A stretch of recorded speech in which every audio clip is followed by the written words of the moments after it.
গাজায় সেনা অভিযান শুরুর ৯ মাসে চরম আন্তর্জাতিক চাপে পড়ে গেছেন বেনিয়ামিন নেতানিয়াহু।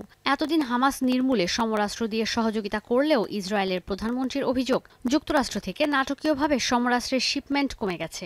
বাইডেন প্রশাসনের সঙ্গে অস্ত্র সহায়তার পাশাপাশি সশস্ত্র গোষ্ঠী হামাস আর হিজবুল্লাহর সঙ্গে সংঘাত নিয়ে আলোচনা করতে যুক্তরাষ্ট্রে গেছেন ইসরায়েলের প্রতিরক্ষা বাহিনীর উপপ্রধান ইয়োয়াভ গ্যালন্ট। তিনি বলেন, গাজা, লেবানন, ইয়েমেন সহ আশপাশের এলাকা থেকে যেকোনো হামলার বিপরীতে প্রস্তুত ইসরায়েল।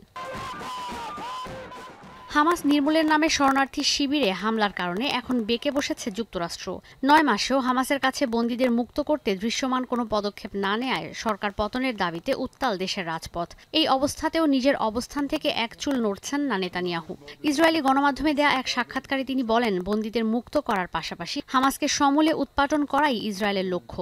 সেক্ষেত্রে বন্দীদের মুক্ত করতে আংশিক চুক্তিতে আসলেও হামাস নির্মূল না হওয়া পর্যন্ত গাজায় যুদ্ধ বন্ধ হবে না বলে ঘোষণা দেন তিনি। তবে শেষে আশাবাণী দেন যে উপত্যকায় জোরালো সেনা অভিযান শেষের পথে। יהיה לנו אפשרות להעתיק חלק מהכוח צפונה. ואנחנו נעשה את זה. קודם כל למטרות הגנה, ושנית, כדי להחזיר גם את התושבים שלנו הביתה. তবে যুদ্ধ সংক্রান্ত মন্ত্রিসভা ভেঙে দেওয়ার পর তিনি জানান, গাজা নিয়ে যুদ্ধ পরবর্তী পরিকল্পনা। হামাস নির্মূলের পর গাজার দায়িত্ব ফিলিস্তিনি কর্তৃপক্ষকে দেয়া হবে, এই সিদ্ধান্ত নিতেও নারাজ তিনি। জানান, ফিলিস্তিন রাষ্ট্র প্রতিষ্ঠার কোনো পরিকল্পনা নেই তার। তবে উপত্যকার সাধারণ মানুষ দিয়ে পরিচালিত কোনো প্রশাসন বা এই অঞ্চলের অন্য দেশগুলোর সহযোগিতায় পরিচালিত হতে পারে এই উপত্যকা। যে প্রশাসন সহযোগিতা করবে উপত্যকায় মানবিক সহায়তা স্বাভাবিক রাখতে।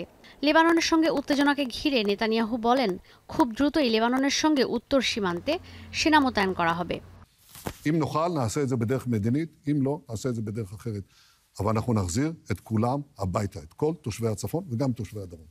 নেতানিয়াহুর এই ঘোষণায় ক্ষুব্ধ হয়ে হামাস বলছে, ইসরায়েলের প্রধানমন্ত্রী মার্কিন প্রেসিডেন্ট জো বাইডেনের প্রস্তাবকে অগ্রাহ্য করেছে।